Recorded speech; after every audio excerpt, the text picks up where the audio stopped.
Sehemu ya 10. Siku zilipoendelea kupita, Amina alianza kugundua kuwa athari kubwa ya ukweli uliotoka haikuwa kupotea kwa mali wala mabadiliko ya mazingira ya maisha, bali ilikuwa ni kupotea kwa ukaribu wa moyoni aliokuwa ameuzoea kwa miaka 7.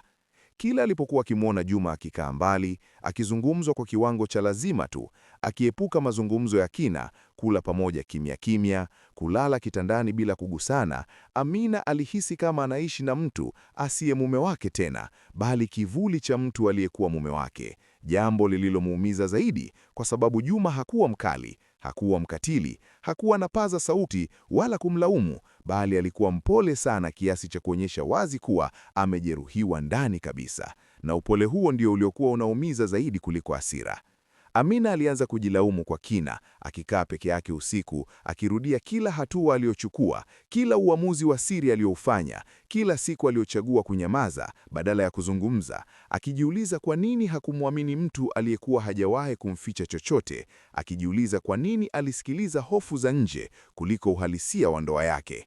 Akaona wazi sasa tofauti kubwa kati ya kujilinda na kujificha. Akaelewa kuwa kujilinda kunahitaji uwazi, ushirikiano na mazungumzo magumu, lakini kujificha hujenga ukuta wa kimya ambao hauonekani mpaka siku unapobomoka na kuangusha kila kitu. Akaona kuwa alijaribu kujenga usalama wa kesho kwa mali, lakini kwa gharama ya usalama wa leo wa imani ya ndoa yake. Usiku mmoja akiwa amelala usingizi hafifu, akimsikia Juma akipumua upande mwingine wa kitanda, lakini akihisi yuko mbali kuliko umbali wa chumba, Amina aliamua kuinuka taratibu, akaenda sebuleni akaketi kimya kwa muda mrefu, kisha akachukua karatasi na kalamu, akaanza kuandika barua ndefu ya moyo wake. Si ya kujitetea wala ya kulaumu mtu yoyote, bali ya kukiri udhaifu wake, hofu yake na makosa yake. Akaandika jinsi alivyohofia kesho, jinsi alivyokuwa akiogopa kubaki bila kitu, jinsi alivyosikiliza maneno ya watu kuliko matendo ya mume wake. Akaandika jinsi alivyoanza safari ya siri, akiamini anajilinda, kumbe anajitenga.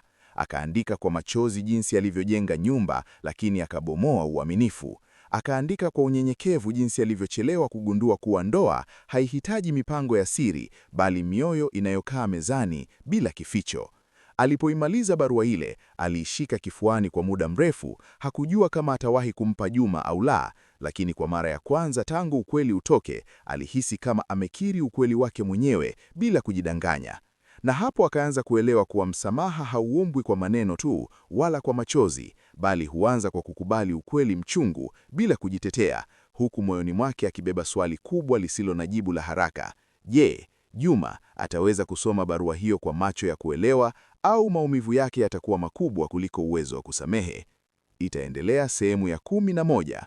Usiache kufuatilia.